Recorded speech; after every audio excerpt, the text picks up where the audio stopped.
Namaku Dina. Aku dan Rani sama-sama TKW di Hong Kong. Kami pertama kali bertemu di penampungan sebelum diberangkatkan. Sejak itu, Rani jadi teman curhatku, tempat berbagi keluh kesah. Rani orangnya ceria, tapi ada sisi gelap dalam hidupnya yang gak banyak orang tahu. Seringkali dia bilang, "Din, kadang aku merasa hidup ini kayak mimpi buruk yang gak selesai-selesai. Aku kira itu cuma lelah kerja, tapi ternyata lebih dari itu." Terakhir kali kami bertemu sekitar 2 minggu yang lalu. Saat itu hari Minggu. Kami berjanji ketemu di taman dekat stasiun. Biasanya Rani datang duluan, duduk di bangku sambil makan es krim stroberi kesukaannya. Tapi kali itu berbeda. Dia datang telat, wajahnya pucat, rambutnya acak-acakan, matanya merah seperti habis nangis lama. Aku tanya, "Ran, kamu kenapa?" Dia diam cukup lama, lalu berbisik, "Aku udah gak tahan, Din. Majikanku makin kasar. Kadang mereka gak kasih aku makan, bahkan kamar dikunci dari luar." Aku kaget. "Kamu gak lapor agensi?" Dia geleng pelan. "Udah, tapi malah dimarahin. Katanya aku lebay. Tapi Din, kadang aku merasa ada yang ngikutin aku di rumah itu. Suara-suara aneh tiap malam. Pintu kamar mandi terbuka sendiri. Bayangan di kaca tapi tidak ada siapa-siapa." Aku pegang tangannya erat. "Ran, kamu gak sendiri. Kalau kamu takut, kamu tinggal di tempatku aja dulu."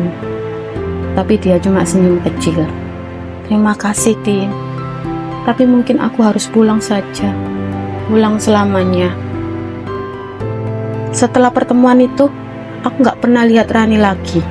Pesanku diabaikan. Nomornya gak aktif. Sampai akhirnya, aku dapat kabar dari tetangga apartemen tempat dia tinggal. Katanya, Rani sudah pulang kampung. Hah? Tapi tanpa pamit kepada aku? Ada yang aneh. Rani gak mungkin pergi tanpa kabar. Dan hatiku terus gelisah, seperti ada yang belum selesai.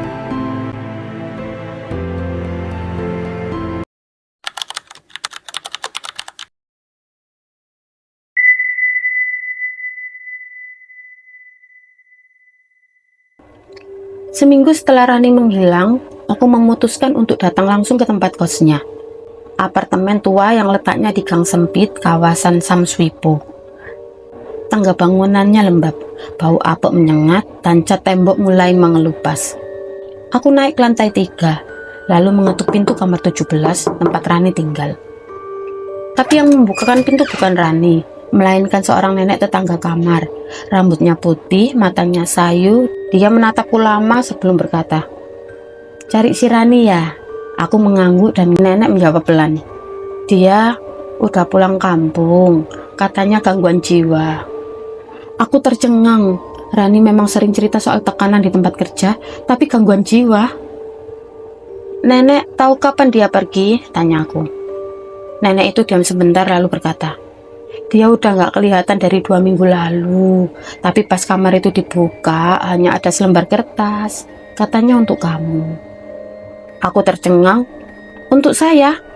Nenek itu masuk ke dalam sebentar, lalu kembali dengan amplop putih yang mulai menguning. Di atasnya tertulis namaku, "Untuk Dina." Tangan gemetaran. Aku buka surat itu. Tulisannya jelas milik Rani. Tulisan tangan yang sedikit goyah, tapi terasa begitu dalam. "Din, maaf kalau aku egois. Aku gak kuat lagi. Dunia ini kayak lubang gelap yang menelanku perlahan. Aku takut. Aku capek. Aku dengar suara-suara itu tiap malam. Mereka memanggil aku Din. Mereka bilang aku harus tinggal di sini. Jangan cari aku. Jangan datang ke kamar ini karena aku masih di sini." Dadaku sesak. Kalimat terakhir membuat bulu kuduku berdiri. Masih di sini? Apa maksudnya? Malam itu aku pulang dengan perasaan hampa. Tapi saat itu aku mimpi. Dalam mimpiku Rani berdiri di ujung kamar. Wajahnya pucat, matanya kosong. Lalu dia berbisik, "Din, aku gak pulang. Aku masih di sini." Aku terbangun dengan nafas terengah. Dan sejak saat itu aku tahu kisah Rani belum selesai.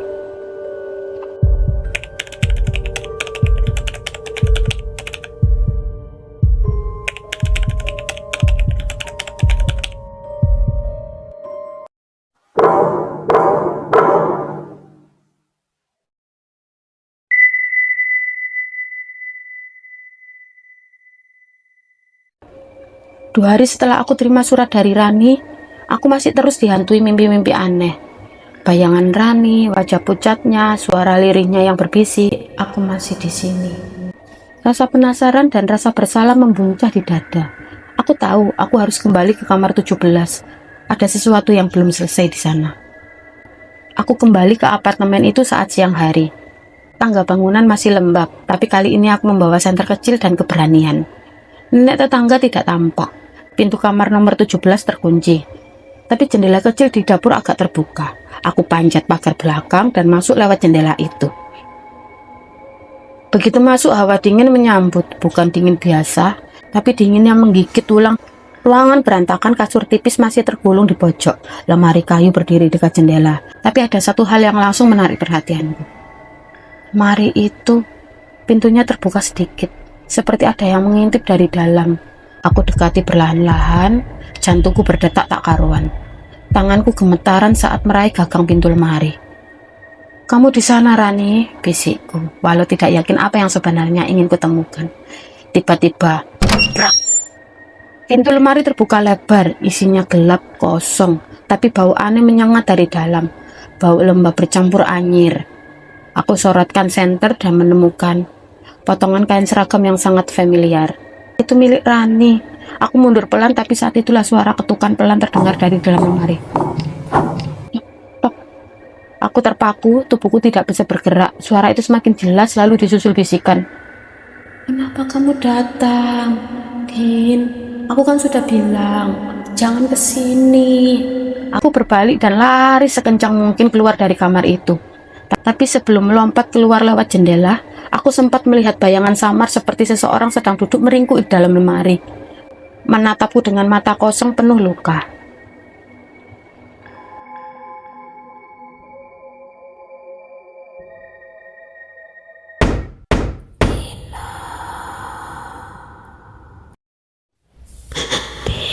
Aku takut. Setelah kejadian di kamar nomor 17, aku demam tinggi selama 2 hari. Tapi ada satu hal yang terus berputar di pikiranku.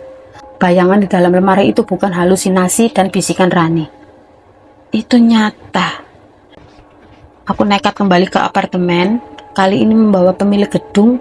Saat ku bilang ingin melihat ke dalam lemari tua itu, dia hanya menatapku dengan ekspresi berat, lalu berkata, "Kamar itu sudah dikosongkan setahun lalu.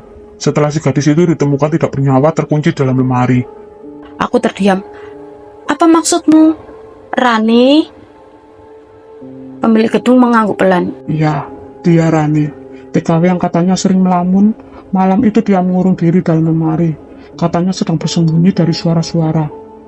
Tapi dia tidak pernah keluar. Saat ditemukan dia sudah kaku, kurang oksigen." Lututku lemas, rasanya dunia berhenti berputar. Jadi surat yang kuterima, mimpi-mimpi itu, semuanya datang setelah Rani meninggal. Aku minta diantar ke kamar itu sekali lagi. Begitu masuk, semuanya terasa sunyi. Lemari tua itu masih berdiri di tempat yang sama. Tapi kali ini aku tahu. Aku buka pintunya perlahan, dan di bagian belakang lemari ada tulisan samar tergores pakai kuku. "Din, aku takut. Suara-suara itu bilang aku harus tinggal di sini."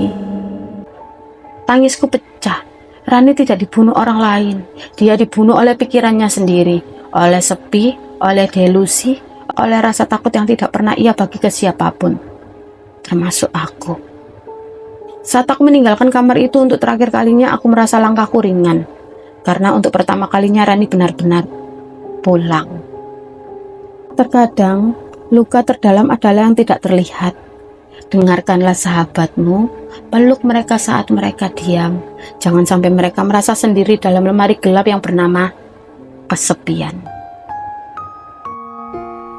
"Rani, aku baru mengerti. Ternyata kau tidak diam. Kau tenggelam.